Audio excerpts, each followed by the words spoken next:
200,000 children. That's the number of kids in California estimated to have parents incarcerated in state prisons.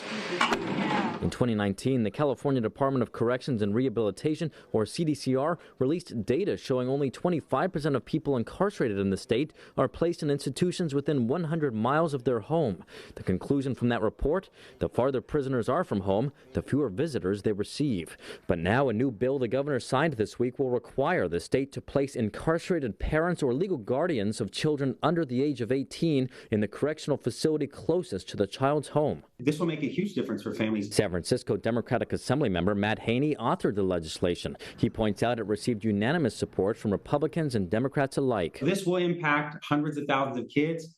It will allow them to better have an opportunity to maintain a connection with their mom or their dad. We know from all the research, if you totally sever that connection, it's going to make it a lot harder for the kid, and it's going to be less likely that the person comes out prepared to better themselves, because being there for their kid is a huge part of what motivates a parent. Of course, there are exceptions. Haney says this legislation will not apply to parents convicted of crimes against their kids and those convicted of other violent and sex-related offenses. As for logistics that could impact prison-heavy parts of the state, what happens if a prison is overcrowded or at full capacity? If there are factors around security or space, this will have to be one of the things that's considered in terms of whether this is possible or not. But looking at the larger picture, this is a win-win for the kids, but it's also a win for public safety. Crime is out of control throughout the state,